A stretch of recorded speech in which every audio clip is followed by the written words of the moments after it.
IVM। भाई हम हिंदुस्तानियों को बतियाना बड़ा पसंद है। बंगाली में अड्डा, उड़िया में खोट्टी, कन्नड़ा में हरटे और हिंदी में पुलियाबाजी। इस कला के लिए हमारी हर भाषा में एक शब्द है। तो प्रणय और मैं तो अक्सर मिलकर पुलियाबाजी करते ही रहते हैं। हमने सोचा कि आपको भी इसमें शामिल कर लिया जाए। तो आइए प्रणय और सौरभ के साथ करते हैं पुलियाबाजी। हेलो सौरभ, कैसे हैं आप? बस प्रणय, चल रहा है, तुम बताओ।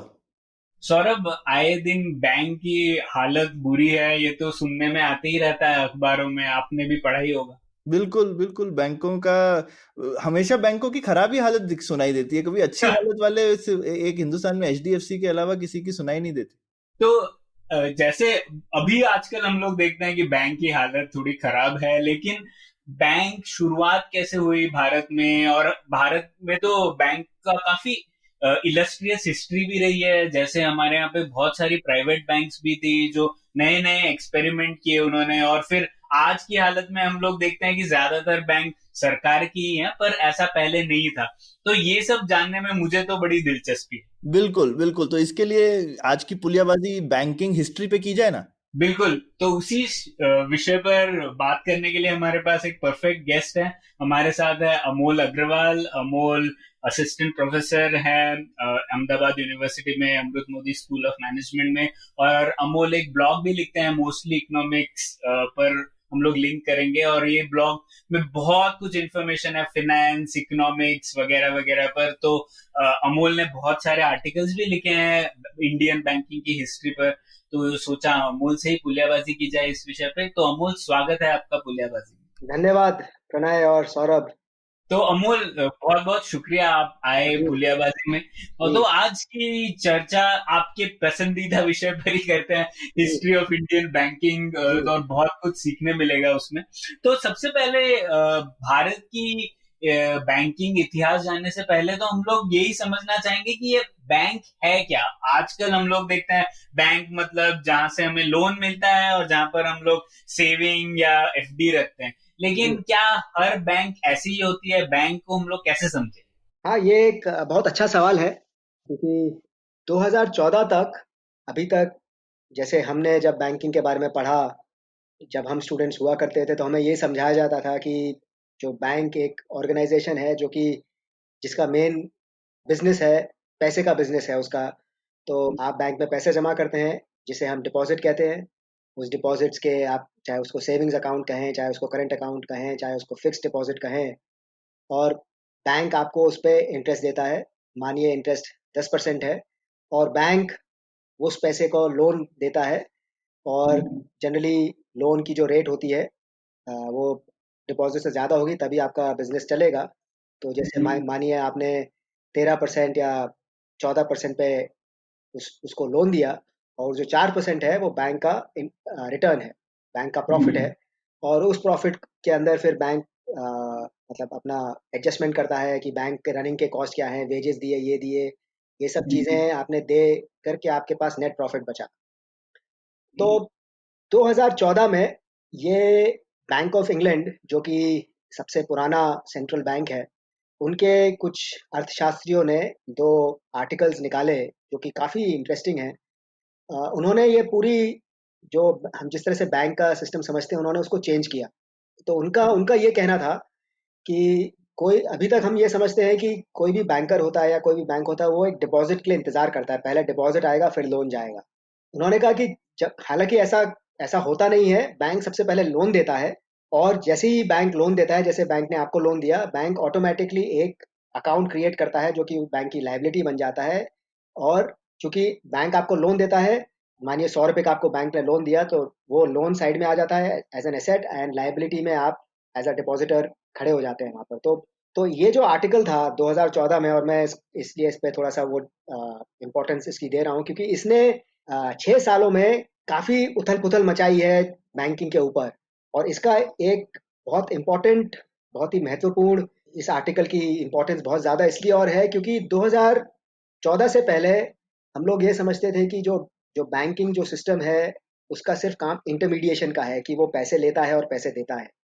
और इस तरह से ये एक बहुत बड़ा सवाल था कि अगर बैंक यही काम करता है तो 2008 का क्राइसिस जो हुआ वो इतना बड़ा कैसे हो गया, क्योंकि अगर सिर्फ बैंक पैसे ले रहा है, पैसे दे रहा है, तो फिर इतना बड़ा क्राइसिस कैसे हो गया। तो इनका जो आर्ग्यूमेंट था, इनका ये 2014 के बाद से ये समझ में आया है कि चूंकि बैंक सिर्फ पैसे लेके पैसे देता नहीं है, पर लोन ऑटोमेटिकली देता है। सबसे पहले बैंक का मेन काम है कि हमारे अगर बैंक को कोई भी एक क्रेडिट वर्दी, मतलब जिसको लोन दे सकता है, वो मिलता है, तो बैंक उसको लोन देता है और ऑटोमेटिकली।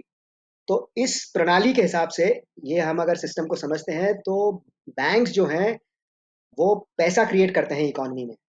अभी तक ये थिंकिंग थी सेंट्रल बैंक क्रिएट करते हैं पैसा इकोनॉमी में, और वो मनी मल्टीप्लायर, अगर अगर हमारे पास टाइम हो तो हम उन सब चीज़ों को डिस्कस कर सकते हैं। मनी मल्टीप्लायर और उन सब की वजह से मनी एडिशनली क्रिएट होता है।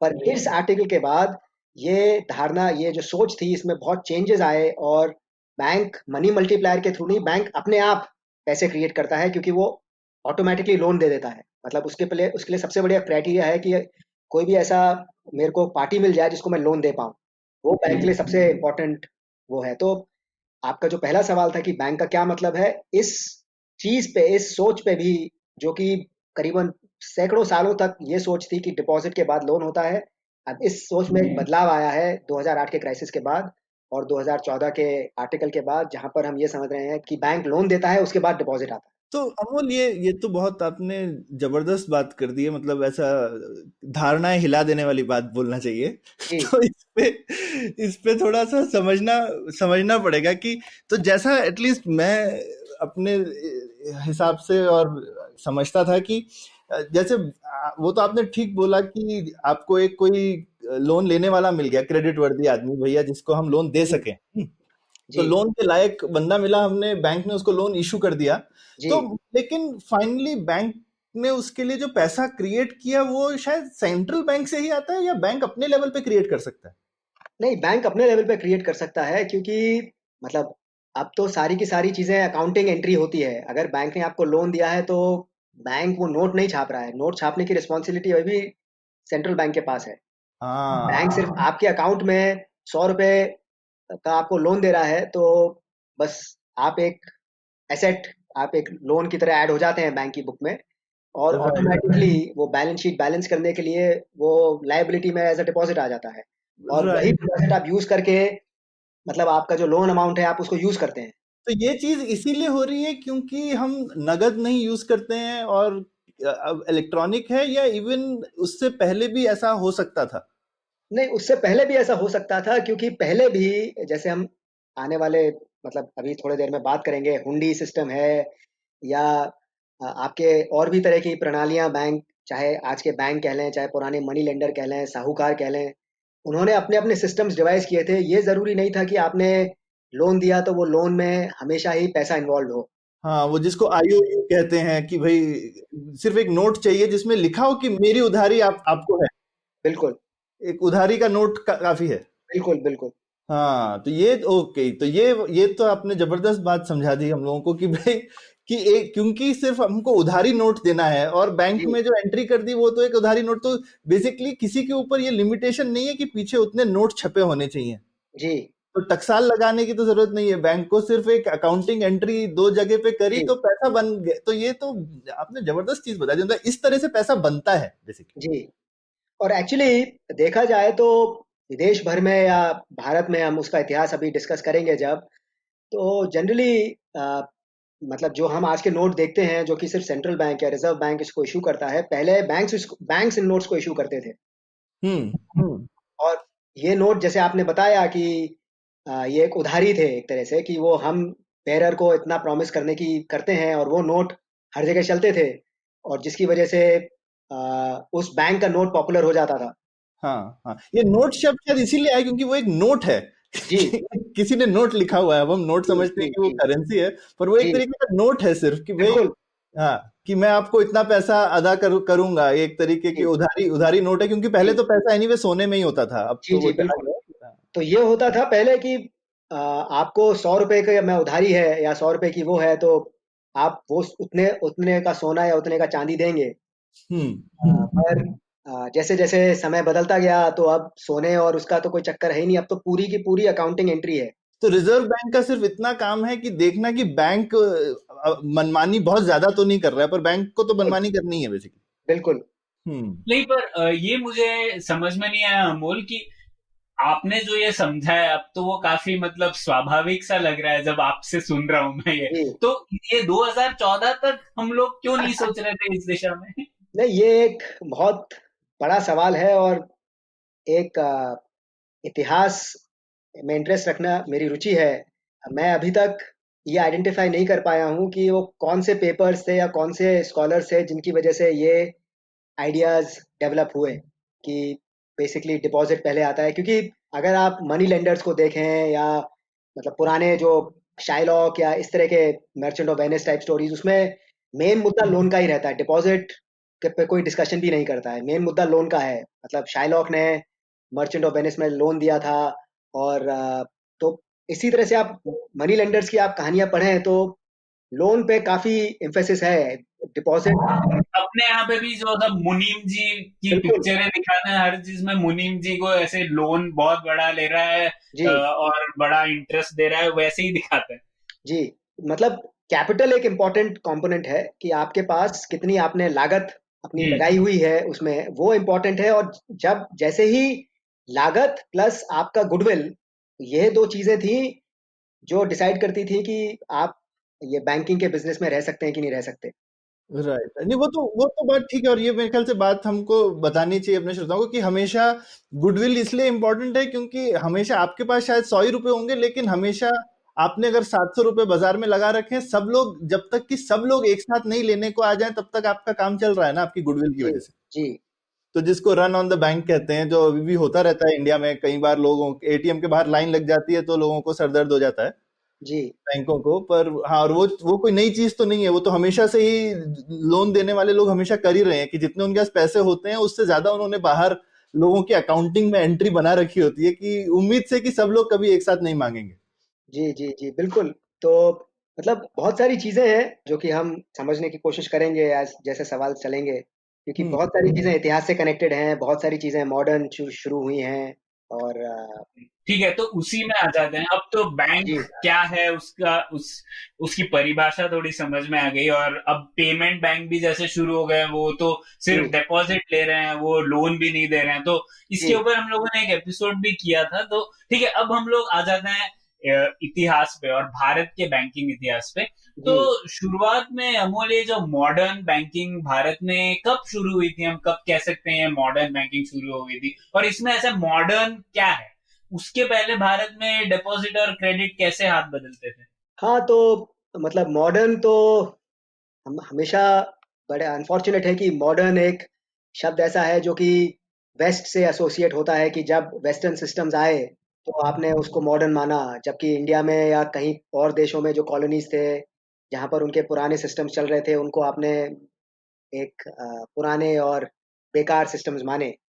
पर इतिहास के बारे में डिस्कस करने से पहले 1926 में जब रिजर्व बैंक को फॉर्म करने के लिए कमिटी बनी थी, तो उस कमिटी के एक मेंबर ने कहा था कि हालांकि बैंकिंग सिस्टम हमारे से इंग्लिश हमसे एसोसिएट किया जाता है, पर हिंदुस्तान में बैंकिंग सिस्टम बहुत पहले से था।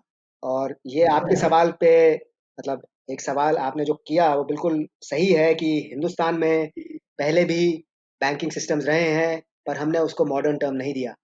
और जब अंग्रेज यहाँ पे आए तो उन्होंने देखा कि यहाँ पर ऑलरेडी ये सारी सारी चीज़ें हैं। और मुगल इतिहास उठा लें या फिर आप कोई भी इतिहास उठा लें, उसमें जो role of treasurer, role of banker, ये काफ़ी इम्पोर्टेंट कड़ी रही है।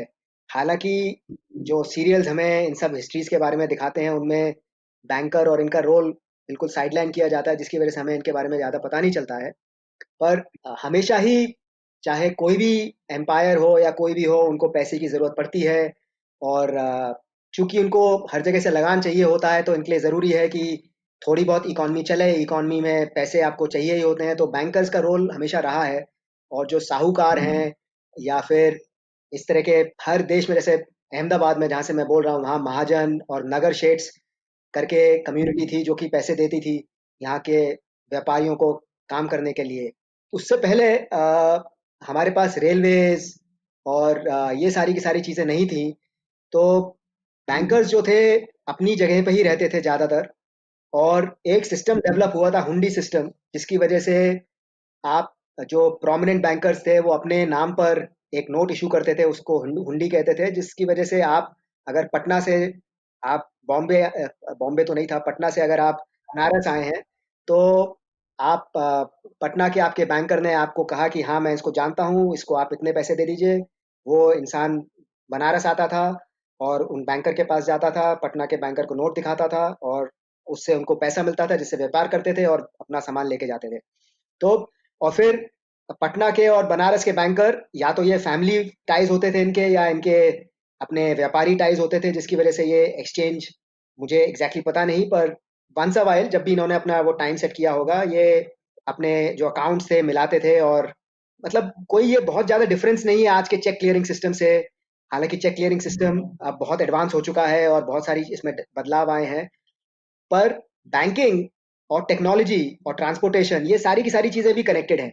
अभी आज के टाइम में जो बैंकिंग में बदलाव आ रहे हैं उसमें टेक्नोलॉजी का बहुत बड़ा रोल है। अगर ये टेक्नोलॉजी नहीं होती तो पेमेंट बैंक, फिनटेक, ये सारी की सारी चीज़ें बेबुनियादी होती। तो रेलवेज और ये सारी की सारी चीज़ें जैसी जैसे डेवलप हुई, अंग्रेजों ने जब आके डेवलप की, तो बैंकिंग अपने आप और ज़्यादा डेवलप हुआ।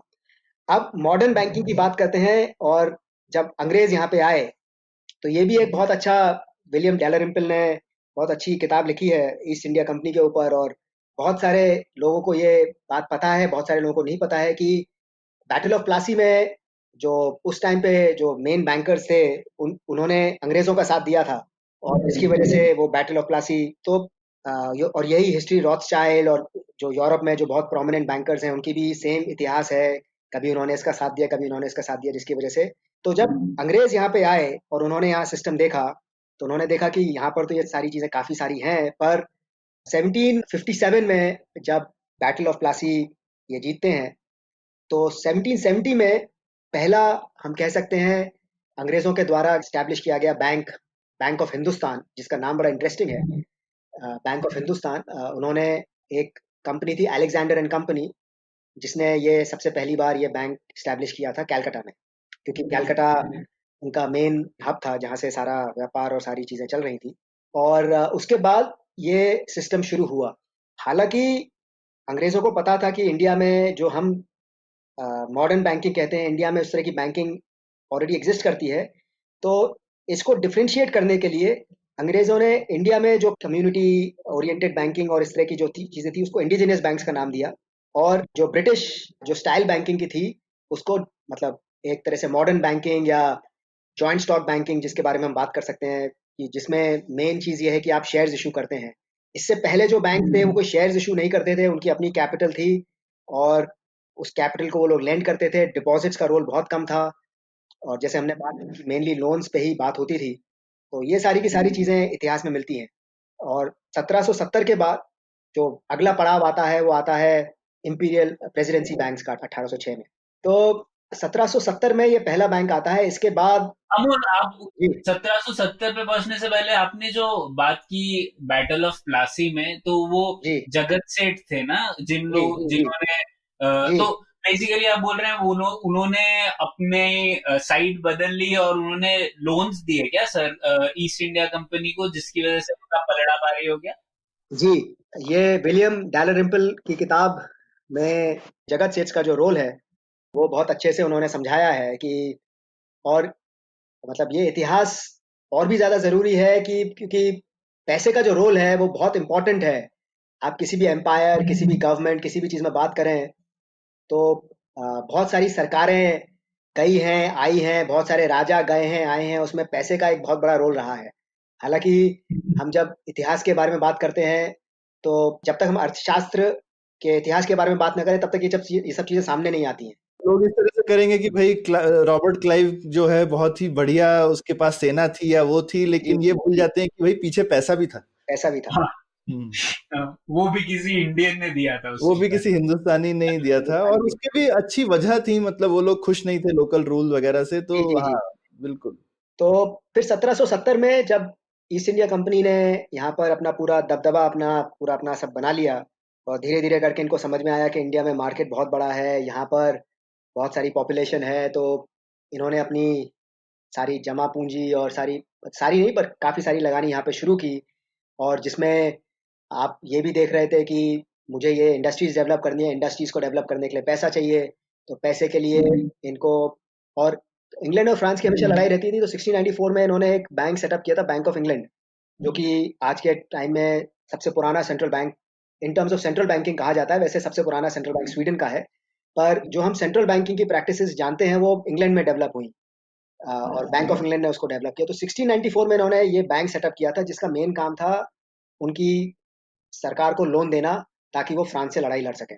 तो इस तरह से इनको थोड़ी बहुत बैंकिंग की समझ आ गई थी कि शेयर होल्डिंग होनी चाहिए और शेयर होल्डर्स होने चाहिए, तो इन्होंने ये धीरे धीरे करके इंडिया में इम्प्लीमेंट करने शुरू किए। हालांकि अभी भी जॉइंट स्टॉक बैंक्स इस तरह से नहीं आए हैं, और मोस्टली जो मैं जैसे bank of Hindustan type companies के बारे में बात कर रहा हूँ, जिनके रिकॉर्ड्स बहुत ज़्यादा है नहीं, तो ये जनरली कोई इंग्लैंड में जो रईस लोग थे या जो ट्रेडर लोग थे, उन्होंने अपने ही पैसे लगाए थे, इसलिए ज़्यादा जॉइंट स्टॉक वाला माध्यम नहीं था। तो ये 1770 के बाद हम सीधा 1799 1799 पे आ जाते हैं, जहाँ पर टीपू सुल्तान जी के साथ लड़ाई होती है और उनका काफ़ी नुकसान होता है, और कैलकाटा से ये कुछ डेवलपमेंट्स होते हैं जिसमें इनको समझ में आता है कि अब हमें एक बैंक बनाना चाहिए जो कि हमारी सारी फाइनेंशियल व्यवस्था को देखेगा, ईस्ट इंडिया कंपनी की।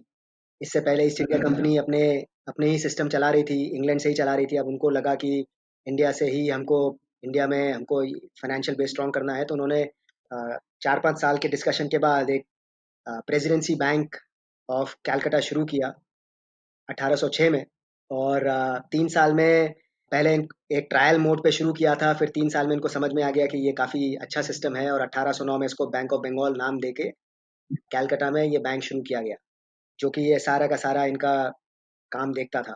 और इसके साथ साथ कैलकाटा अब काफ़ी इम्पोर्टेंट बेस बन गया था। कैलकाटा में कई सारे बैंक्स देखा देखी शुरू हुए, और एक काफ़ी इंटरेस्टिंग बैंक था यूनियन बैंक, जो कि रविन्द्रनाथ टैगोर जी के ग्रैंडफादर द्वारका नाथ जी ने शुरू किया था, और काफ़ी प्रोमिनेंट बैंक था, पार्टनरशिप में 3-4 लोगों के साथ। द्वारका नाथ टैगोर जी काफ़ी बढ़िया फैमिली से आते थे, और उसमें इंग्लिश पार्टनर्स भी उनके साथ थे।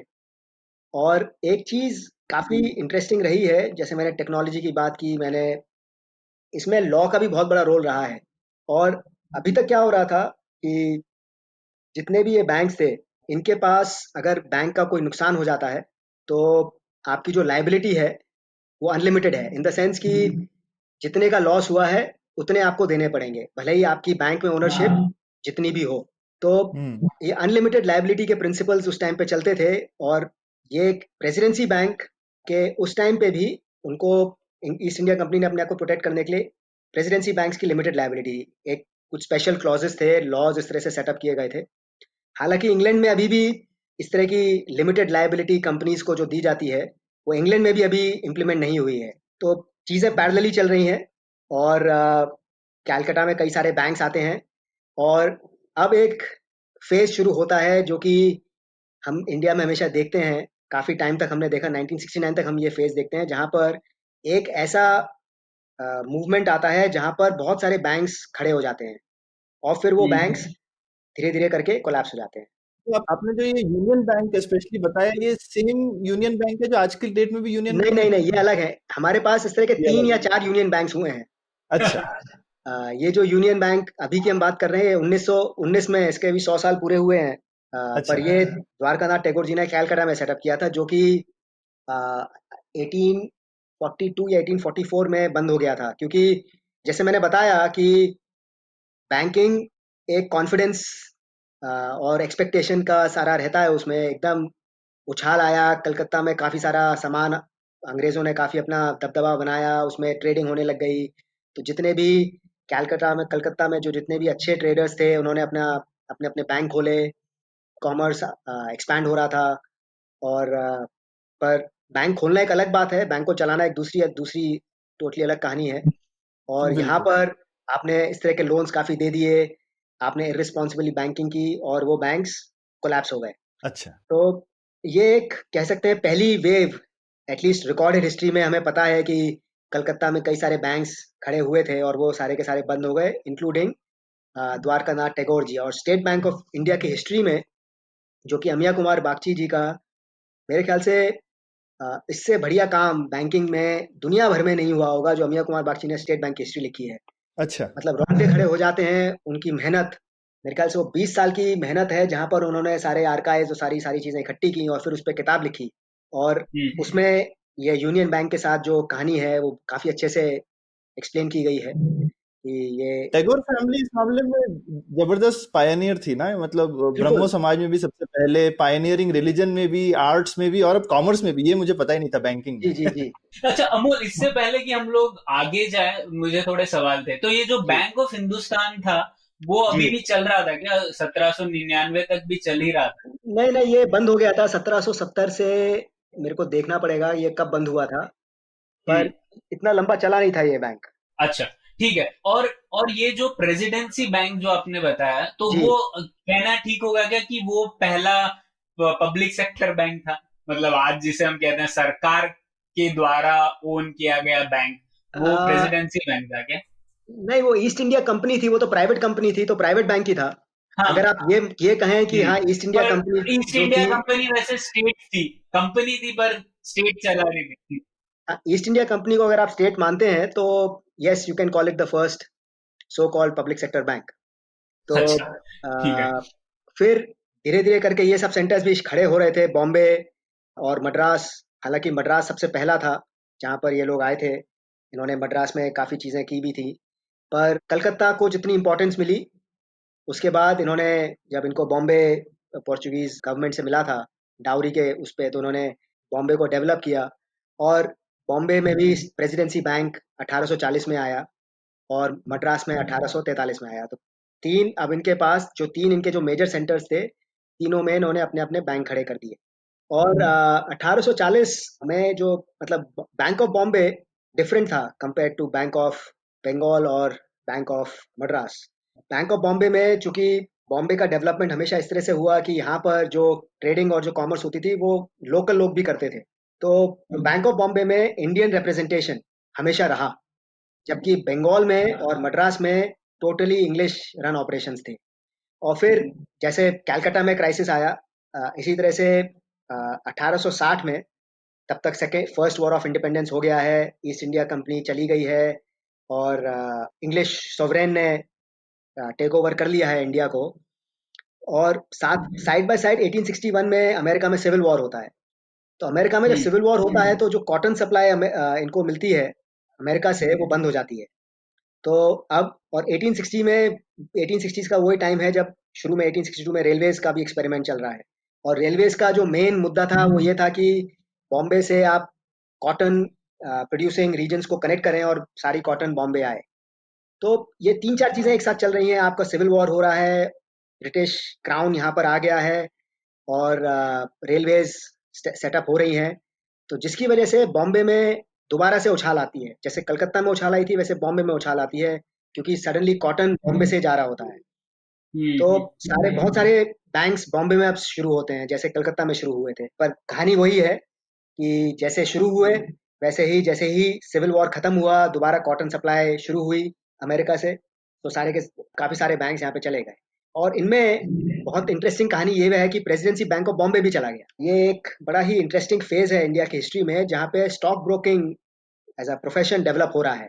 बॉम्बे में ये कुछ कुछ ब्रोकर्स इकट्ठे हो रहे हैं जो छोटी मोटी कंपनीज के शेयर्स, और अभी ये आइडिया चल रहा है कि इस तरह के शेयर्स होंगे तो हम इसको सेल कर सकते हैं और इससे ब्रोकरेज ब्रोकरेज कमा सकते हैं। तो एक बहुत बड़े ब्रोकर थे प्रेमचंद रॉयचंद, जिन्होंने उस टाइम पे बैंक से, बैंक ऑफ बॉम्बे से पैसे लेकर अपने ये कॉटन ट्रेडिंग कंपनीज को पैसे दिए थे और इन्वेस्ट किया था। और जिसकी वजह से जब कॉटन बूम खत्म हुआ तो प्रेमचंद रॉयचंद जी के पास पैसा नहीं आया और प्रेमचंद रॉयचंद जी और काफी सारे ब्रोकर्स डिफॉल्ट कर गए। तो जिसकी वजह से, हालांकि ये एक अलग कहानी है, पर जिसकी वजह से क्या होता है कि जब ये दोबारा से अपने आप को रीऑर्गेनाइज करके ये डिसाइड करते हैं कि अब ये पेड़ों के नीचे हम ऐसे खड़े होकर अनऑर्गेनाइज सेक्टर की तरह नहीं काम कर सकते, तो इन्होंने सबसे पहले नेटिव स्टॉक एक्सचेंज एसोसिएशन बनाते हैं बॉम्बे में 1875 में, जो कि जिसका नाम है बॉम्बे स्टॉक एक्सचेंज 1895 में। उन्होंने उसका नाम चेंज करके बॉम्बे स्टॉक एक्सचेंज रखा। तो ये एक अलग जुड़ती हुई कहानी है। हाँ, तो बॉम्बे स्टॉक एक्सचेंज की कहानी ये है और इस तरीके से बैंकिंग से जुड़ी हुई है। वाह। जी, तो अब चूंकि बॉम्बे बहुत इंपॉर्टेंट सेंटर है, तो हालांकि ये bank of Bengal, bank of Bombay बंद होता है, ये तुरंत की तुरंत एक नया बैंक ऑफ बॉम्बे शुरू करते हैं। और अब ये तीनों बैंक्स काफी अपना मतलब सारा का सारा काम देख रहे हैं। फिर 1876 में एक चेंज आता है जहां पर ये जो तीनों बैंक्स हैं जिनके अलग अलग रूल्स थे, ये रूल्स सेम हो जाते हैं और they operate uniformly and so on and so fourth. इससे पहले ये तीनों बैंक के नोट वगैरह अलग अलग थे क्या? हाँ, बिल्कुल बिल्कुल। अच्छा। तो 1823 में एक बदलाव आता है जहां पर सबसे पहले ये लोग करेंसी को यूनिफाई करते हैं और ये अलाउ करते हैं कि ये जो प्रेसिडेंसी बैंक्स हैं ये अपने नोट्स इशू करें। हालांकि ये एक अपने आप में एक अलग टोटली अलग टॉपिक है, पर कनेक्टेड भी है, तो इसको डिस्कस करना भी ज़रूरी है कि ये जो बैंक्स के पास जो मेजर लाइबिलिटीज आज के टाइम में डिपॉजिट्स हैं, उस टाइम पे जब हमने जैसे जैसे शुरू में डिस्कस किया था नोट्स, ये लोग अपने नोट्स इशू करते थे और ये नोट्स हम्म। ही डिसाइड करते थे कौन सा बैंक इंपॉर्टेंट है और कौन सा, क्योंकि जहां पर जिस बैंक के नोट्स ज़्यादा स्प्रेड होंगे, जो पब्लिक यूज करेगी, वो बैंक अपने आप में इंपॉर्टेंट हो जाएगा। और चूंकि ये जो नोट्स हैं ये सर्कुलेट कर रहे हैं, तो इसलिए ये ज़रूरी था कि जो बैंक के जो लोन्स हैं वो अच्छी कंपनीज को जाएं और इस तरह से जाएं कि अगर आपके पास ये नोट्स लौट के आए तो आपकी जो, चूंकि ये नोट्स आपकी लाइबिलिटीज हैं, आप अपने एसेट्स बेचकर उनको दे पाएं। मतलब जो भी आपको देना है, सोना देना है, चांदी देना है, जो भी देना है। तो जो बैंक की क्रेडिबिलिटी थी वो इस पे डिपेंड करती थी कि कौन से बैंक ने कैसे नोट्स इशू किए हैं और उन नोट्स का और जो आपने लोन्स दिए हैं वो लोन्स ठीक जगह दिए हैं कि नहीं दिए हैं। तो इसी चक्कर में होता क्या था कि बैंक्स जनरली ग्रीड के लिए नोट्स ज़्यादा इशू कर देते थे और इनके जो लोन्स होते थे, इनके जो एसेट्स होते थे वो वीक होते थे। और फिर जब किसी को इस तरह की भनक लग जाती थी, जैसे आज हम बैंक रन के बारे में बात करते हैं, जब येस बैंक की न्यूज़ आ जाती है या इस तरह की न्यूज़ आ जाती है, सब बैंक के पास भागते हैं। उस टाइम पे लोग अपने नोट्स को रीइंबर्स कराने जाते थे और बैंक के पास पैसे नहीं होते थे। तो ये इंडिया में भी ये जो यूनियन बैंक के बारे में बात की या इस तरह की बात की, ये सब अपने नोट्स इशू करते थे। और ये सब बैंक ऑफ बॉम्बे और ये लोग भी अपने नोट्स इशू करते थे।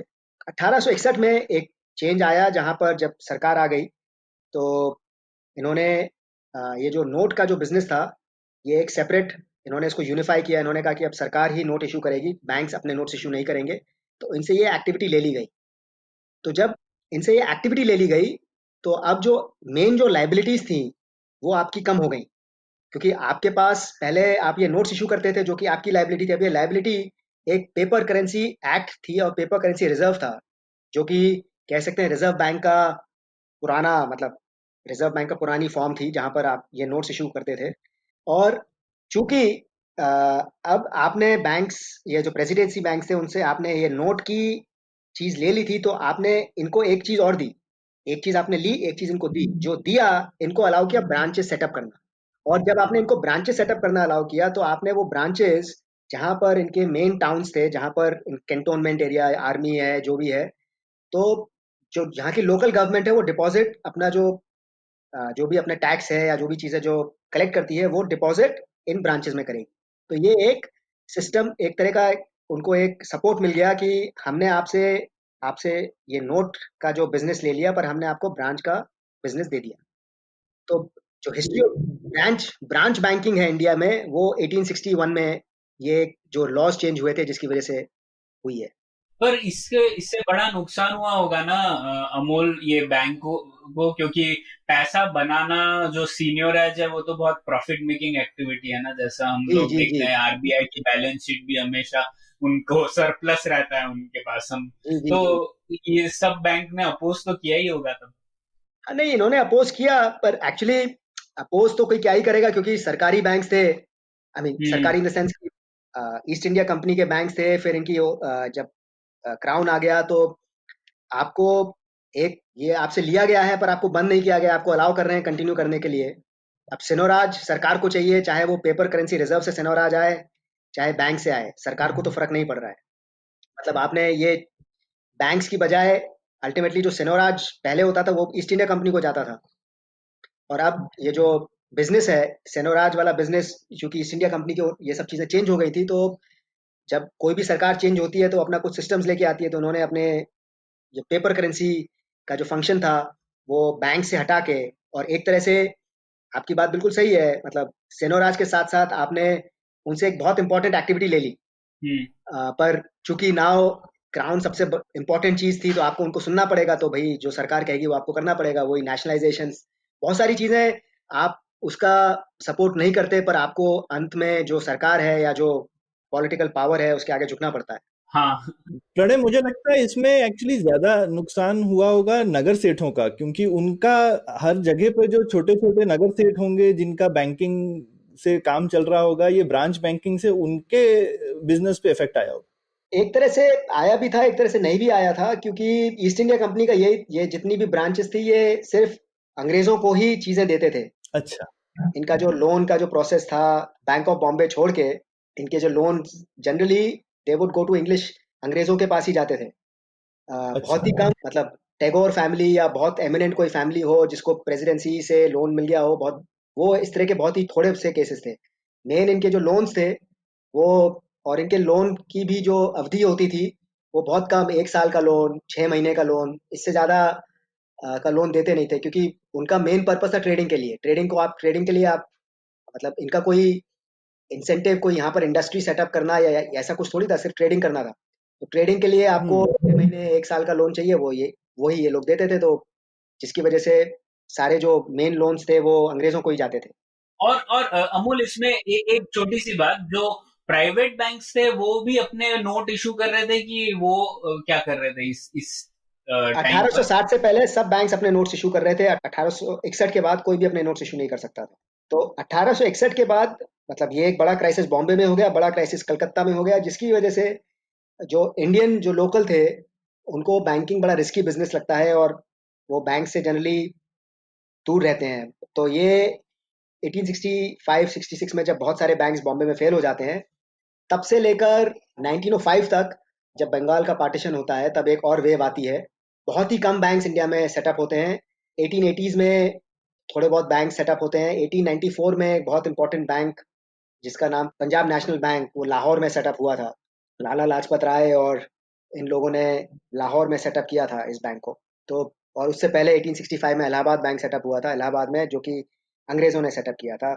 और फिर उसकी ओनरशिप कई बार चेंज हुई before it became an Indian bank. तो अब मैं क्विकली 1905 में आ जाता हूँ। 1905 में बंगाल पार्टीशन होता है। बंगाल पार्टीशन के बाद सारे जो इंडिया में मर्चेंट्स होते हैं वो एकदम सतर्क हो जाते हैं। उनको लगता है कि अब इंडिया में सिर्फ स्वदेशी चलेगा, और हम पूरी तरह से स्वदेशी, उसमें स्वदेशी के काम में लगेंगे, और स्वदेशी काम में लगने के लिए हमें स्वदेशी बैंक चाहिए।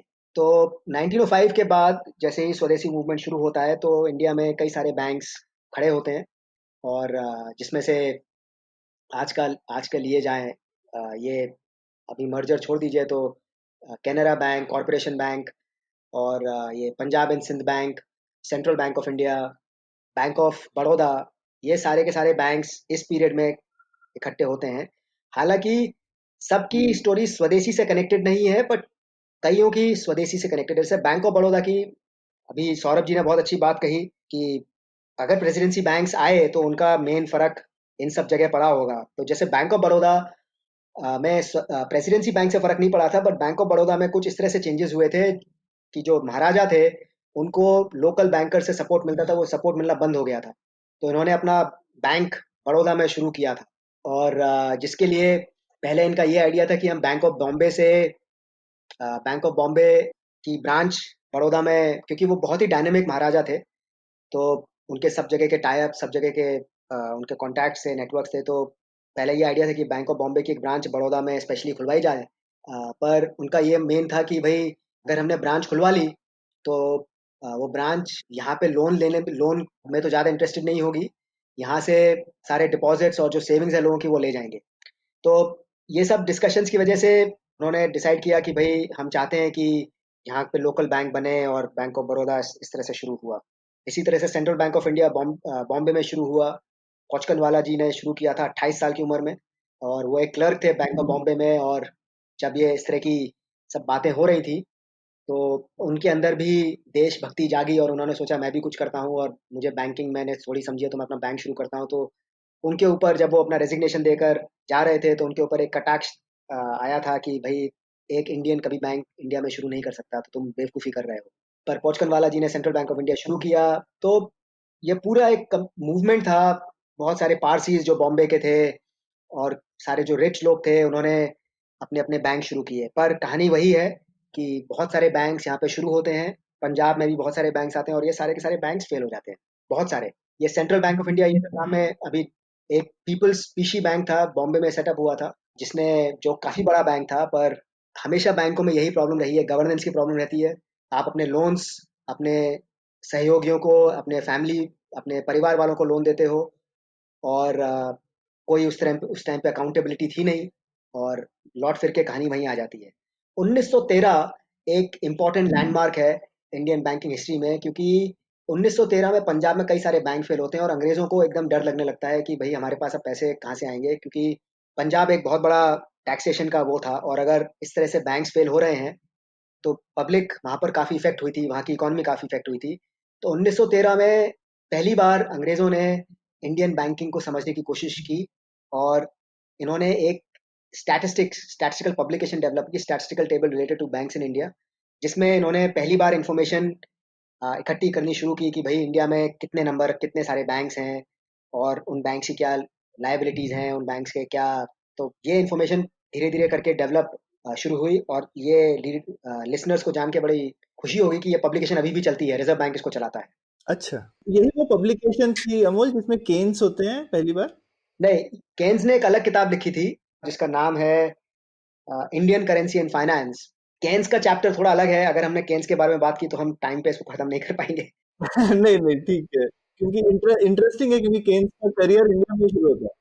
हाँ। केन्स का एक कोट बहुत ज़रूरी है लिसनर्स के लिए, क्योंकि वो बहुत बड़े इकोनॉमिस्ट थे, बहुत बड़े अर्थशास्त्री थे, और उन्होंने Indian banking system, Indian currency system को समझा था, और उन्होंने उस रिपोर्ट में, अपनी बुक में लिखा था कि इंडिया में बैंकिंग प्रैक्टिसेस काफ़ी डेंजरस हैं, अच्छा।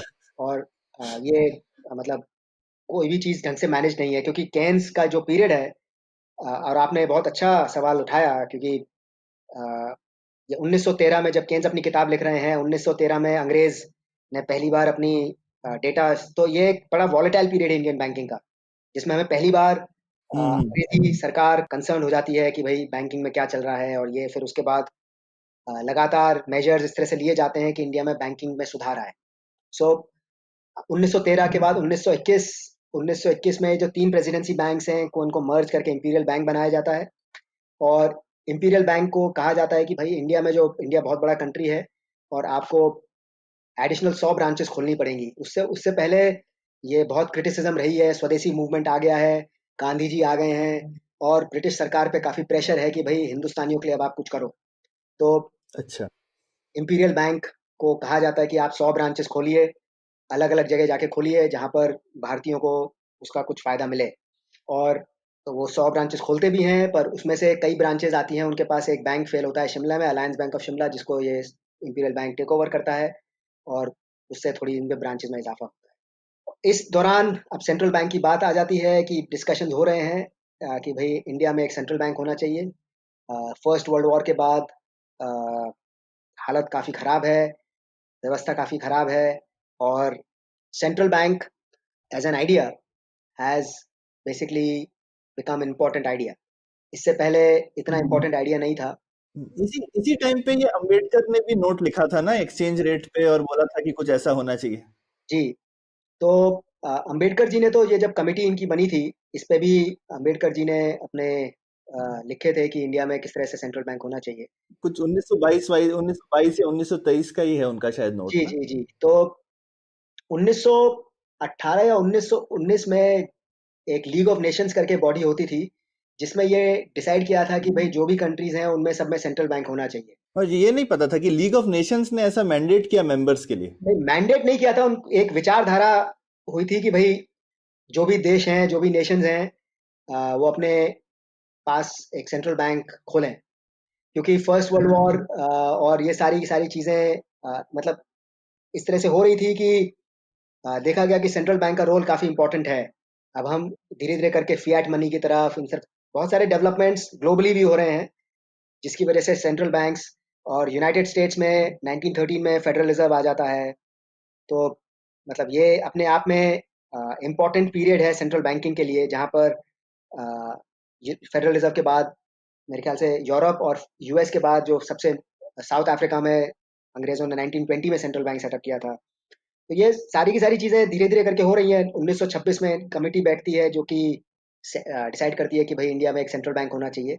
उस टाइम पे ये मुद्दा था कि इंपीरियल बैंक को हम सेंट्रल बैंक बना दें, क्योंकि वो ऑलरेडी एक बहुत बड़ा बैंक है, जो कि केन्स का आइडिया था। पर ये कमेटी ने कहा कि नहीं भाई, सेंट्रल बैंक एक अलग एंटिटी होनी चाहिए और इंपीरियल बैंक अपना कमर्शियल बैंकिंग का फंक्शन करे। 1926 से 1935 तक 1934 तक ये लड़ाई रहती है कि सेंट्रल बैंक की पावर किसके पास होनी चाहिए, क्योंकि अंग्रेज चाहते थे कि भाई पावर हमारे पास रहे। हिंदुस्तानी जो पेट्रियट्स और जो गांधी जी के सारे फॉलोअर्स थे वो चाहते थे कि सेंट्रल बैंक की पावर्स हमारे पास रहे। तो ये पूरा डिस्कशन चलता है और 7-8 साल इसमें जाते हैं, जिसकी वजह से ये reserve bank of India 1934 act के बाद 1935 में शुरू होता है। और ये एक one of the most important landmarks है इंडियन बैंकिंग हिस्ट्री में। और अब जैसे जैसे रिजर्व बैंक सेटअप हो रहा है, ये बैंक की कहानियां अभी भी चल रही हैं कि बैंक आ रहे हैं जा रहे हैं।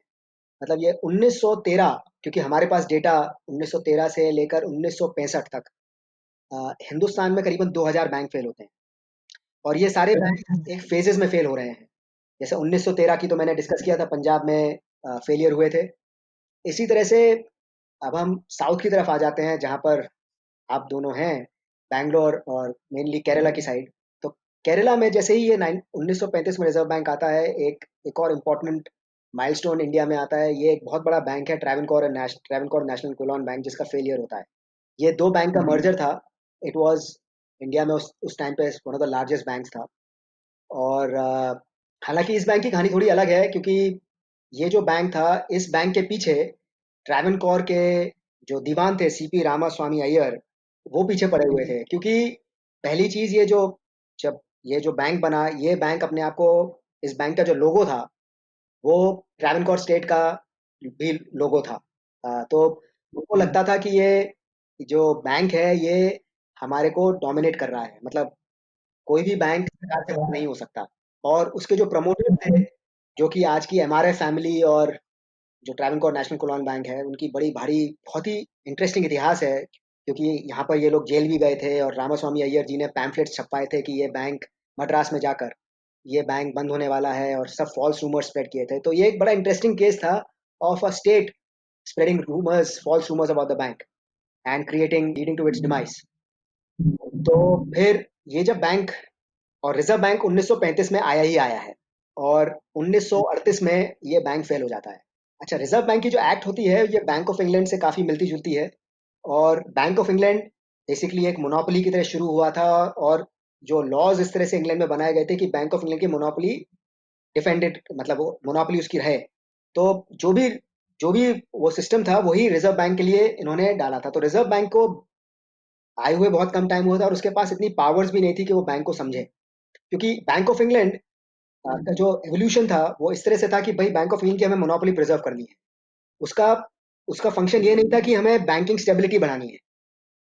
तो अगर हमने वही laws reserve bank of India में इंप्लीमेंट किए हैं, तो रिजर्व बैंक ऑफ इंडिया के पास इस तरह का कोई लॉज नहीं थे, कोई भी सोल्यूशन नहीं था कि हम कुछ बैंकों के लिए कर पाए। तो ये एक बड़ा पेनफुल एपिसोड है रिजर्व बैंक की हिस्ट्री में कि जैसी आए वैसी बैंक फेलियर हो गए, वैसे ये बड़ा बैंक फेल हुआ। और ट्रैवनकोर, केरला एक बहुत ही डेंसली पॉपुलेटेड है। तो Travancore national colon bank fail होता है, तो उसके साथ साथ काफी सारे बैंक्स आसपास के फेल हो जाते हैं। तो जिसकी वजह से रिजर्व बैंक को लगता है कि अब हमें एक बहुत ही स्ट्रांग बैंक रेगुलेशन एक्ट चाहिए, जिससे हम बैंक्स को रेगुलेट करना शुरू करें। पर अगेन ये 1939 में जो उस टाइम पे गवर्नर थे जेम्स टेलर, उन्होंने ऑलरेडी एक लॉ बनाते हैं। पर ये 1939 सेकेंड वर्ल्ड वॉर शुरू हो जाता है, उसके बाद हमारी इंडिपेंडेंस की लड़ाई और इंडिपेंडेंस मिलती है, पार्टीशन होता है। तो 1949 में जाकर ये जो बैंक रेगुलेशन एक्ट है ये इम्प्लीमेंट होता है। और ये अब ये जो बैंक रेगुलेशन एक्ट है, ये रिजर्व बैंक को सुप्रीम पावर्स देता है कि आप किसी भी बैंक को चेक कर सकते हैं, किसी भी बैंक को इंस्पेक्ट कर सकते हैं, और रिजर्व बैंक के पास पूरी पावर्स हैं। तो अब रिजर्व बैंक धीरे धीरे करके बैंक के सिस्टम को क्लीन करना शुरू करता है। और बैंक सिस्टम को क्लीन करने के लिए आपके पास इंफॉर्मेशन होनी चाहिए। तो वो, जैसे मैंने 1913 की जो पब्लिकेशन बताई, वो पब्लिकेशन धीरे धीरे करके एक्सपैंड हो रही है, और उसमें आप वो सारे बैंक्स को लेके आ रहे हैं जो कि आपको पता ही नहीं थे हैं। पर रिजर्व बैंक अब हम्म। उसके ऑफिसर्स और उसके सारे लोग जो हैं वो इस मुहिम में जुड़ जाते हैं कि भारतवर्ष में जितने भी बैंक हैं उनकी इन्फॉर्मेशन हमारे पास होनी चाहिए, उनके क्या डिपॉजिट्स हैं, क्या लोन्स हैं, और फिर तभी तो हम जज कर पाएंगे कि कौन सा बैंक स्टेबल है, कौन सा नहीं है। और जो बैंक्स अनस्टेबल हैं उसको रिजर्व बैंक ट्राई करता है कि वो बंद मर्ज हो जाए या क्लोजर से पहले। तो ये सारे के सारा क्लीन अप चल रहा है धीरे धीरे करके। इसमें कई सारे बैंक्स बंद भी हो रहे हैं, कई सारे बैंक्स मर्ज भी हो रहे हैं। और 1960 का पीरियड आता है जहां पर फिर से केरला में एक बैंक फेल होता है, पलई सेंट्रल बैंक के नाम से, जो कि एक बहुत बड़ा बैंक है। और मेरे ख्याल से उस टाइम पे चौथा या पांचवा सबसे बड़ा बैंक था भारत में, और ये बैंक फेल होता है। और इस बैंक की कहानी थोड़ी दूसरी है, क्योंकि रिजर्व बैंक, जैसे मैंने कहा, इसके पास पूरी पावर्स हैं। 1951 या 1952 में रिजर्व बैंक ने इसकी प्रॉब्लम्स आइडेंटिफाई कर ली थी कि भाई ये जो बैंक है, इसका जो प्रमोटर है, इसका जो ओनर है, वही मैनेजिंग डायरेक्टर है, एंड सारे जो लोन्स हैं वो सस्पिशियस हैं, आपने सारे पैसे ऐसे ही बांट रखे हैं, जो कि कहानी बहुत डिफरेंस नहीं है आज के बैंक फेलियर्स की देखी जाए तो, कि आपने अपने लोन चीज़ों पे ध्यान नहीं दिया है। बिल्कुल। अमोल, आजादी तक तो आप पहुंच गए, लेकिन मैं थोड़े और सवाल पूछना चाहता हूँ जी। उस साल के।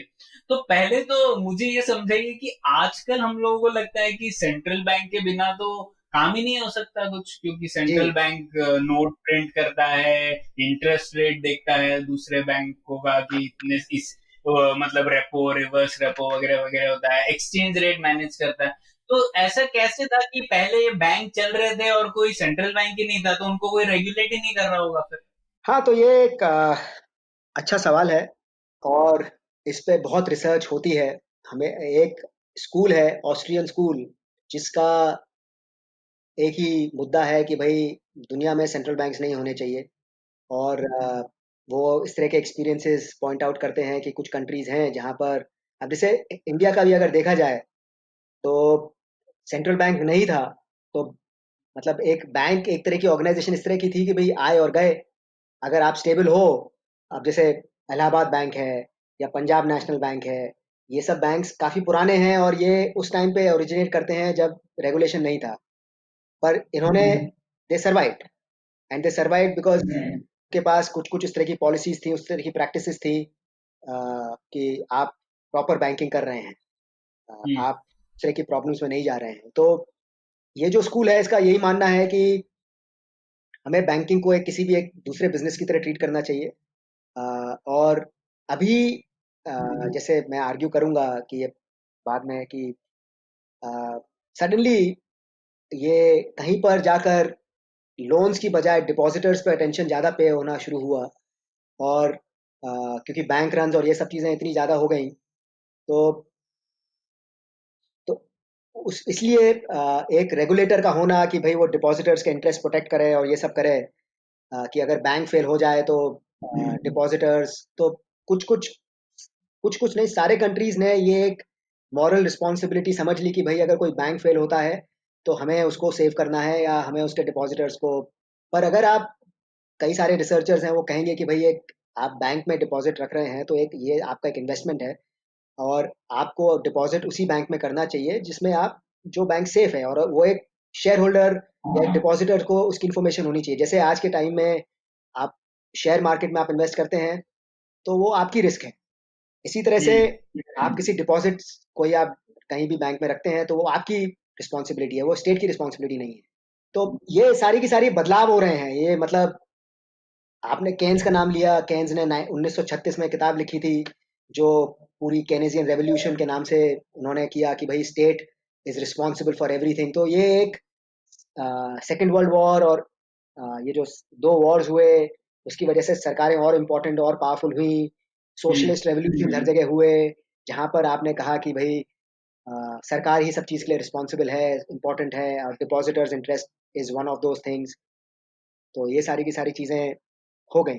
अरे मेरे को इस किस्से में एक इंटरेस्टिंग चीज ये भी लगती है कि हिंदुस्तान में आई मीन आजादी भले ही 47 में मिली, लेकिन एक इंडिया की अलग वॉइस फाइनेंशियल सेक्टर में देखो तो आजादी से बहुत पहले ही हो गई थी। बिल्कुल। तो जैसे इवन जैसे अमोल ने जो ये एक चीज बोली कि भाई एक लड़ाई चली इतने साल की, रिजर्व बैंक पे कब्जा इंग्लैंड का होगा कि हिंदुस्तानियों का, और फाइनली हिंदुस्तानियों का हुआ। जी तो ये चीज कि ये हिंदुस्तानी कौन थे, हम तो ऐसा सोचते ही नहीं ना भाई, हम तो तब तक गुलाम थे और इस तरह से सोचा जाता है। लेकिन एक हिंदुस्तानी तबका था जिसकी इतनी साख भी थी, और इनकी इतनी बात मानी भी जाती थी कि वो अंग्रेजों से लड़ाई करके एक इतना बड़ा इंस्टीट्यूशन इंडिया में रख लिया उन्होंने। जी बिल्कुल। ये बहुत ही इंटरेस्टिंग, मतलब रिजर्व बैंक के इतिहास में उन्होंने अपना इतिहास खुद लिखा है। तो उसमें एक बहुत ही बॉम्बे के बहुत ही इम्पोर्टेंट पर्सन थे, पुरुषोत्तम दास ठाकुर दास, जिनके नाम पर मेमोरियल लेक्चर्स होते हैं। अच्छा। और पुरुषोत्तम दास ठाकुर दास पर, मतलब वो काफ़ी इम्पोर्टेंट बॉम्बे के वो थे, मर्चेंट। और उनको उस कमिटी में भी रखा था जिसमें सेंट्रल बैंक को स्टैब्लिश करने के लिए वो उस कमिटी में भी थे। और उस कमिटी में उन्होंने डिसेंट नोट लिखा था। वो डिसेंट नोट पढ़ने लायक, जहाँ पर उन्होंने कहा था यही सब बातें कि भाई ये जो बैंक है, हम इसकी सब चीज़ समझ रहे हैं, पर अगर इसमें सारे बोर्ड मेंबर्स अगर अंग्रेजी रहेंगे या आप इस तरह का रूल्स बनाएंगे तो फिर इस बैंक का होने का फायदा ही क्या है। तो और बाद में ब्रेटन वुड में भी इंडिया की अपनी अलग रिप्रेजेंटेशन जी जाती है जी आजादी से पहले ही। जी। तो ये सब हिंदुस्तान का जो इवन आजादी का इतिहास है वो भी मेरे ख्याल से ठीक से समझने की जरूरत है। नहीं बिल्कुल, एक्चुअली अगर आप, मैं वही कह रहा हूँ कि जनरली इतिहास पॉलिटिकल और उसमें ही रह जाता है। और अगर हम्म। आप इसको इकोनॉमिक्स के लेंस में पढ़ें, और इकोनॉमिक्स के लेंस में भी अगर हम जाते हैं तो वही प्लानिंग और उन्हीं सब चीज़ों में उलझा रह जाता है। पर अगर आप ये जो पैसे का जो कहानी है, बैंकिंग की कहानी है, ये कुछ और ही कहानी दर्शाती है। और बहुत ही पेचीदा और इंटरेस्टिंग इसके कई पहलू हैं। कहीं इसके उदाहरण हैं जो कि हमें ये सोचने में मजबूर करते हैं। जैसे आपने कहा कि भाई पैसे की जो वो थी, जो समझ थी, या वो इंडिपेंडेंस जो थी, वो उसकी लड़ाई हम पहले से ही कर रहे थे। और पहले ही जीत रहे थे, शायद एक तरह से कह सकते हैं कि पैसे की शायद जीती, इसीलिए बाद में पॉलिटिकल जीती। हाँ हाँ। तो ये तो इन सब चीज़ों को, मतलब गांधी जी का, मतलब पॉलिटिशियन से पहले उनको, उनके लिए ये भी एक बहुत बड़ा मुद्दा था कि पैसे कैसे इकट्ठे होंगे हमारे कैंपेन को रन करने के लिए। कोई भी पॉलिटिकल कैंपेन है तो बड़े बड़े मर्चेंट्स इनके साथ जुड़ते थे, और ये सारे के फिर ये इन्फ्लुएंस करते थे। मतलब जैसे आपने यूनियन बैंक का नाम लिया, यूनियन बैंक को महात्मा गांधी जी ने ही, महात्मा गांधी जी के इन्फ्लुएंस में सेटअप हुआ था। स्वदेशी मूवमेंट के 1905 में था, बट 1919 के बाद जब गांधी जी इंडिया में आते हैं तो कई सारे लोग गांधीयन हो जाते हैं, और दे वांट, वो कुछ देश के लिए कुछ करना चाहते हैं, और कई सारे लोगों ने अपने बैंक शुरू किए थे। तो वो, जब आप इंडिविजुअल बैंक की कहानियां पढ़ते हैं तो आप ये देखते हैं कि गांधी जी का इन्फ्लुएंस सिर्फ इन्हीं सब चीज़ों में नहीं था, उनका इन्फ्लुएंस बैंकिंग उसमें भी था। क्योंकि उनका एक मुद्दा भी था कि हम उन लोगों को इन्फ्लुएंस करें जो बैंक खोलें, ताकि कॉमर्स और ये सब चीज़ चलें, जिससे हमको हमारे पास पैसा आए। बिल्कुल। वाह, ये बहुत दिलचस्प बात कही आपने अमोल, क्योंकि जनरली हम लोग जब गांधी और इकोनॉमिक्स के बारे में सोचते हैं तो विलेज कोऑपरेटिव्स वगैरह ऐसे ही सोचते हैं, लेकिन ये बैंक जरूरी है, ये कनेक्शन नहीं कर पाते। ठीक है, अब एक और दूसरी बात थी अमोल, जो मुझे जानना था कि साउथ कैनरा जो डिस्ट्रिक्ट है, इसका बहुत बड़ा रोल रहा है। आपने कहा इतने सारे बैंक वहां पर शुरू हुए, तो वहां पर क्यों शुरू हुए इतने सारे बैंक, क्या स्पेशल था वहां पर, कुछ बताइए उस बारे में। साउथ कनाडा एक, मेरे ख्याल से एक ऐसा एग्जाम्पल है, और मेरी पीएचडी पूरी उसी रीजन पर है। हम्म। मैंने मतलब बहुत सारी बैंकिंग हिस्ट्रीज पढ़ी हैं, पर ये एक ऐसी रीजन है जिसकी बैंकिंग हिस्ट्री बिल्कुल अलग है। और यहाँ पर अब जनरली आप बात करें कि बैंक कहाँ पर, अभी तक मैंने बॉम्बे, मद्रास, कलकत्ता का नाम लिया है, हाँ। जो कि बहुत कॉमन है। इसी तरह से अगर आप विदेशों में देखें, मतलब आप दूसरे कंट्रीज में देखें, तो आपका लंदन, न्यूयॉर्क, टोक्यो, पेरिस, और चूंकि ये सब कमर्शियल सेंटर्स हैं, पॉलिटिकल सेंटर्स हैं, तो बहुत वाजिब है कि यहाँ पर सरकार इंपॉर्टेंट होती है, यहाँ पर कॉमर्स इंपॉर्टेंट होता है, और जिसकी वजह से एक नेचुरल वो है कि भाई यहाँ पर बैंक्स होंगे। पर साउथ कनाडा बिल्कुल भी ना तो कोई पॉलिटिकल कैपिटल थी कभी, ना कभी कमर्शियल कैपिटल थी। पर ये इंडिया के इतिहास में इनका जो बैंकिंग कंट्रीब्यूशन है वो बहुत ही ज़बरदस्त है। क्योंकि भारतवर्ष के 1969 में या 1980 जब दो नेशनलाइजेशन हुए, इंडिया के जो टॉप 20 बैंक्स में से चार बैंक्स साउथ कनाडा के थे, syndicate, Canara, corporation and Vijaya. और अगर आप साउथ कनाडा की कंपैरिजन, मतलब अगर आप देखें टॉप 20 बैंक्स वो कहाँ कहाँ से आते थे, वही सब नाम है। बॉम्बे के नाम है, कलकत्ता का नाम है, मद्रास का नाम है, पुणे का नाम है। और मद्रास, साउथ कनाडा मद्रास का पार्ट था। मद्रास से दो बैंक्स आते थे, Indian bank, Indian overseas bank, जो कि चेट्टियार कम्युनिटी, जो कि बहुत ही प्रोमिनेंट कम्युनिटी है मनी लेंडिंग की, और इसकी उन्होंने ये बैंक शुरू किए थे। साउथ हम्म, कनाडा में इस तरह की कोई कहानी नहीं है। हम्म, साउथ कनाडा में एक जो जो सबसे इंटरेस्टिंग कहानी वो ये है कि इन्होंने इंक्लूसिव बैंकिंग उस टाइम पे समझी जब इंक्लूसिव बैंकिंग को जानता भी नहीं था। यहाँ के जो लोग थे ये बिल्कुल लोकल, अपने मोस्टली गौड़ सारस्वत ब्राह्मण्स, जो कि जिनकी पढ़ाई लिखाई अच्छी थी, और ये गांधी जी से इन्फ्लुएंस थे, स्वदेशी मूवमेंट से इन्फ्लुएंस थे। जैसे कैनरा कॉरपोरेशन 1906 में आते हैं, स्वदेशी काफ़ी इम्पैक्ट है इनकी उसमें। और सिंडिकेट और विजया ये 1920s में आते हैं, जब गांधी जी का इन्फ्लुएंस काफ़ी होता है। तो इनके जो इनकी आप जो हिस्ट्रीज हैं उसमें गांधी जी का रोल और ये सारी की सारी चीज़ें आती हैं। तो इनके जो प्रमोटर्स थे, इनकी सोच कुछ अलग ही चल रही थी। जबकि भारतवर्ष में सब ये सोच रहे थे कि हम कैसे बैंक बढ़ाएं और कैसे उनको करें। तो पारसीज लगे हुए हैं, मतलब बड़े बड़े मर्चेंट्स लगे हुए हैं, मनी लेंडर्स लगे हुए हैं उस बैंक को चलाने के लिए। यहाँ पर इनके पास इस तरह का कोई सिस्टम नहीं था। तो इनके पास सिंपल सोल्यूशन था, या तो हम मर जाएं, या तो हमारे बैंक बंद हो जाएंगे, या हमें कुछ ऐसा करना पड़ेगा जो कि हमारी लोकल उसको समझे और वो बैंक उसको कंट्रीब्यूट करे। तो इन्होंने, इनकी जो बैंकिंग थी वो बिल्कुल अलग थी। और इन्होंने हर जगह जाके बैंक अकाउंट खोले। इन्होंने बहुत छोटे छोटे लोन्स दिए, बहुत छोटे छोटे डिपॉजिट्स मोबिलाइज किए। और मतलब ग्रामीण बैंक से पहले, बहुत सारी चीज़ों से पहले, जो साउथ कनाडा की जो बैंकिंग थी वो बिल्कुल अलग ही ढांचे पे थी। छोटे लोन्स, मतलब ये एक कमाल की तस्वीर आती है जब 1972 में, 72 में आपके पास पहला डिस्ट्रिक्ट वाइज डेटा इकट्ठा होता है कि भाई भारतवर्ष में जितनी डिस्ट्रिक्ट्स हैं उनकी बैंकिंग इंडिकेटर्स क्या हैं। आपने देखा कि भाई कहाँ पर कौन सी ब्रांचेस हैं, कहाँ पर ये साउथ कनाडा, मतलब ये कमाल की वो है कि साउथ कनाडा सारे इंडिकेटर्स में ये जो बड़े महानगर हैं बॉम्बे दिल्ली इनके बाद आता है। और कई कई इंडिकेटर्स में जो इंक्लूजन के इंडिकेटर्स हैं उनमें उनसे आगे है। जैसे हाँ, साउथ कनाडा में जितनी भी लोकेशंस थी उसमें, मतलब किसी भी डिस्ट्रिक्ट में विलेजेस और लोकेशंस जो भी होती हैं उसमें, अगर आप देखें कि भाई हिंदुस्तान में कितनी डिस्ट्रिक्ट्स हैं, उन डिस्ट्रिक्ट्स में कितने ब्रांचेस हैं, कितने बैंक्स हैं, तो उसमें साउथ कनाडा का नाम सबसे ऊपर है। और ये 1972 इसलिए सिग्निफिकेंट है। 1969 में नेशनलाइजेशन होता है। नेशनलाइजेशन के बाद सारे बैंक्स को बोला जाता है कि आप रूरल जगह और सब जगह इंप्लीमेंट करें, बट 2-3 साल में कोई इतना चेंज नहीं आता है। तो 1972 में जब आपके पास पहला डिस्ट्रिक्ट वाइज डेटा आता है तो आपको आपको उससे बिल्कुल क्लियर पिक्चर मिल जाती है कि भाई साउथ कनाडा में ऑलरेडी फाइनेंशियल इंक्लूजन हो चुका था। हाँ। और ये भी था ना कि काफी औरतों को भी लोन मिलता था इन बैंक के द्वारा, जो कि दूसरे बैंक्स में नहीं होता। औरतों को लोन मिलता था। औरतें, वो लोग, उनके स्पेशल ब्रांचेस होती थी जहां पर only women employees use to work, hmm, क्योंकि उधर लिटरेसी ज्यादा थी। और उनको ये चीज समझ में आ गई थी कि भाई अगर हम औरतों को देते हैं तो कोई भी लेडी जो होती है वो इतनी इजीली जॉब छोड़ के जाती नहीं है। उसके लिए लोकेशन और ये सब चीजें, तो मैरिड कपल्स और wife, I mean just single lady, इस तरह के, तो ये सारी की सारी स्ट्रैटेजीज इन्होंने इस तरह से डिवाइस की थी अपने बैंक्स में, लोकल कंडीशंस को देखते हुए, कि एज अ रिजल्ट इनकी जो बैंकिंग थी बिल्कुल अलग थी। बाकी सब जगह बड़े लोन्स, बड़े अकाउंट्स, बड़े डिपॉजिट्स, उस तरह की कहानी थी। यहाँ पर हर चीज छोटी और वो थी। So they believed in volumes and they, मतलब साउथ कनाडा 1980s में टाइम्स ऑफ इंडिया का एक आर्टिकल था जिसमें ये था कि साउथ कनाडा में जो बैंक्स हैं they have run out of retail banking opportunities, क्योंकि वहां पर ऑलरेडी सबके पास बैंक अकाउंट है। अच्छा।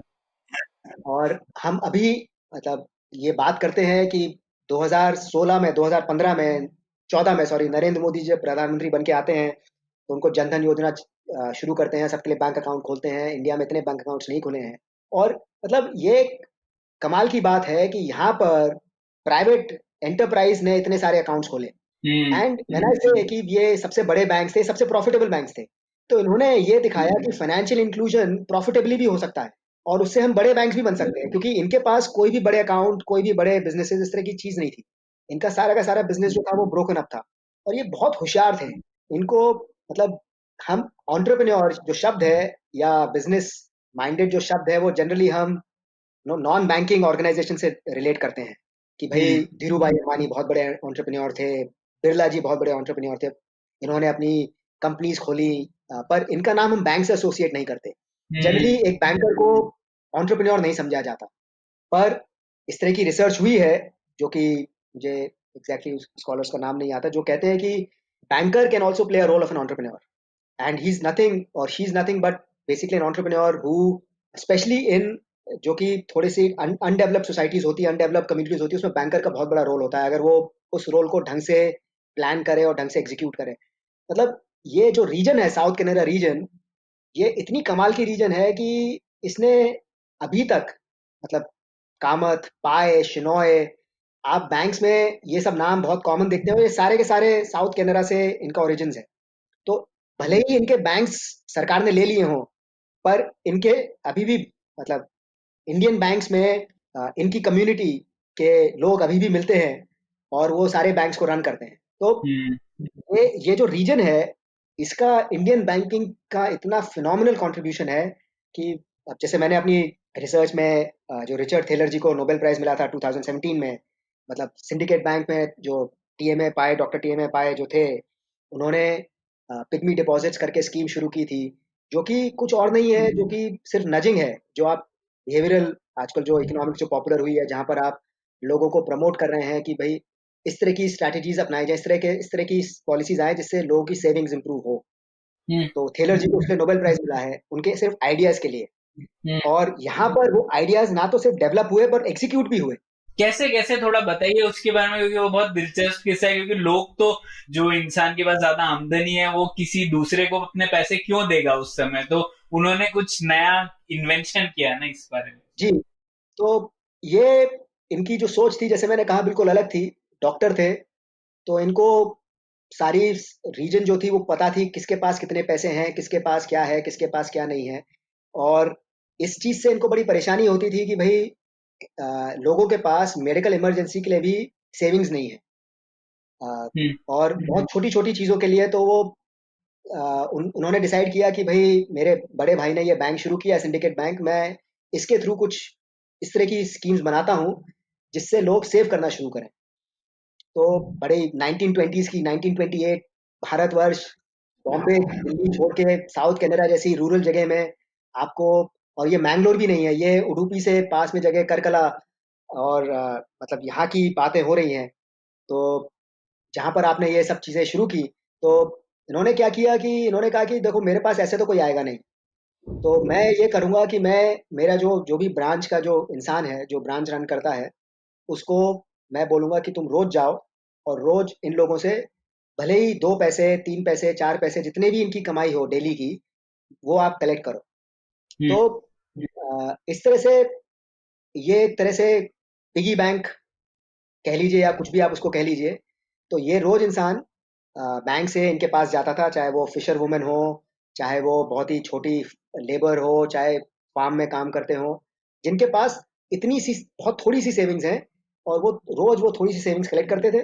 और इन दैट प्रोसेस वो जो सेविंग्स थी, वो 7 साल में एक मेरे ख्याल से उस टाइम पे ये आना चलते थे, 2 आना 3 आना, और ये कलेक्ट करते थे, और 7 साल में 3.5% इंटरेस्ट के साथ, उस टाइम पे जो ये सिंपल इंटरेस्ट से देते थे, 3.5% इंटरेस्ट के साथ 350 रुपये हो जाते थे। तो ये 350 रुपये जब लोगों को, उन लोगों को दिए जाते थे जिनको पता भी नहीं था कि भाई सेविंग्स का क्या फायदा होता है, वो 350 रुपये देख के बेहोश हो जाते थे, या कुछ लोग पागल हो जाते थे। कुछ महिलाएं थी, वो कहती थी कि मेरी ये जो सेविंग्स है, ये किसी मेरे पति को मत बताना कि वो लेके शराब में इसको खर्च कर देगा। तो ये जो डिमॉन्स्ट्रेशन था कि आप किसी इतने छोटी सी इनकम वाले के पास, जिसके पास 1 आना 2 आना की सेविंग है, उसके पास आप रेगुलरली किसी को भेज रहे हो और आप उससे डिपॉजिट्स मोबिलाइज कर रहे हो, ये एक बहुत बड़ा ट्रस्ट फैक्टर क्रिएट हो गया। ये ग्रामीण बैंक में भी मोहम्मद यूनुस ने दिखाया कि पुअर जो है, या जो भी हम उनको कुछ भी शब्द, मतलब कोई भी उनके लिए इस तरह का कहें कि जो लो इनकम लोग हैं, बहुत सारे बैंक्स उनसे डरते हैं उनको लोन देने की, लोन वापस नहीं आएगा, पर वो बहुत ज्यादा ऑनेस्ट होते हैं और वो पैसे देने को रेडी होते हैं। ये चीज सिंडिकेट बैंक में डेमोन्स्ट्रेट की थी, जहां पर आपका इतना बड़ा ट्रस्ट हो गया कि जब भी बैंक के ऊपर प्रॉब्लम आई, जैसे मैंने कहा कि 1913 से 1965 तक हिंदुस्तान में 2000 बैंक फेल हुए। उन 2000 बैंक में से 50% बैंक जो थे वो साउथ के थे, और साउथ में ये वेस्टर्न कोस्ट काफी वॉलेटाइल था बैंकिंग के लिए, केरला और इस इन सब की वजह से। तो यहाँ पर बैंक रन काफी कॉमन थे, पर जब भी इस तरह का बैंक रन का कोई भी सिचुएशन होता था, सिंडिकेट बैंक पे कोई आंच नहीं आती थी, क्योंकि सिंडिकेट बैंक में जो डिपॉजिटर्स थे वो थे, उनको पूरा ट्रस्ट था अपने बैंक पे, क्योंकि उस बैंक ने उनकी तब मदद की थी जब उनके कोई दूर दूर तक उनको कोई मदद करने वाला नहीं था। और ये सिंडिकेट बैंक के लिए एक बहुत ही इंटरेस्टिंग बिजनेस प्रपोजिशन भी था, क्योंकि सिंडिकेट बैंक के सारे डिपॉजिट 3.5% पे लेता था। और अगर आप कोई भी रूरल लेंडिंग, अगर रूरल डिपॉजिट्स अगर आप कलेक्ट करते हैं, आप रूरल ब्रांचेस करते हैं, तो आपको कम से कम 10 से 12%, 13% इंटरेस्ट देना पड़ता है। और तो चूंकि आपकी इंटरेस्ट रेट्स यहाँ पे कम थी, डिपॉजिट्स पे कम थी, आपकी इंटरेस्ट रेट्स लोन्स पे भी कम थी। और वो लोन्स की भी इनकी पूरी अपनी अलग पॉलिसी थी, ये कोलैटरल और इन सब चीजों में विश्वास नहीं करते थे, पूरी तरह से सोशल बैंकिंग थी। ये इस तरह के ब्रांच मैनेजर्स को रखते थे जिसका विलेज में क्या नेटवर्क है, वो रादर दैन वो कितना क्वालिफाइड है। तो बहुत सारी मतलब चेंजेस इन्होंने अपनी बैंकिंग सिस्टम्स में लेके आए, इस वजह से ये चीजें वायबल हो पाई। वाह, क्या बढ़िया कहानी बताई आपने। और सबसे इसमें इम्पोर्टेंट बात यह है कि अभी हम लोग जो है प्रायोरिटी सेक्टर लेंडिंग वगैरह करते हैं, जिससे कि हम लोग और इंक्लूसिव बनाए, ये सब प्राइवेट सेक्टर के द्वारा ही हो रहा था अपने आप जी ऑर्गेनिकली। तो ये बहुत अच्छी कहानी बताई। सौरभ, आपके पास एक सवाल था। हाँ, मेरे को लगता है मतलब हिस्ट्री का बेसिकली, बैंकिंग का हिस्ट्री तो कहने को कल तक की भी हिस्ट्री है, लेकिन कहेंगे अगर बैंकिंग का इतिहास कर रहे हैं तो शायद मैं बोलूंगा शायद इंडिया की बैंकिंग हिस्ट्री शायद नेशनलाइजेशन पे खत्म होती है। तो उसके बारे में कुछ बताइए अमोल, वहां पे पुलियाबाजी खत्म करेंगे। तो 1969 एक बहुत बड़ा पॉइंट है। आई मीन मेरे ख्याल से अगर मैंने जितने भी, चाहे वो 1905 हो चाहे ये सब हो, 1969 उन सबसे बड़ा है, क्योंकि ओवरनाइट मतलब रातों रात इंडिया का बैंकिंग नक्शा बदल गया। रिजर्व बैंक की जो हिस्ट्री है उसमें कहते हैं कि 1991 से भी बड़ा मूवमेंट 1969 था। तो क्योंकि इसमें जो डिसीजंस लिए गए उसका इम्पैक्ट अभी भी है, और वो बहुत सारा इम्पैक्ट नेगेटिव है। तो 1969 में इंदिरा गांधी जी ने रातों रात भारत के 14 सबसे बड़े बैंक को नेशनलाइज कर दिया।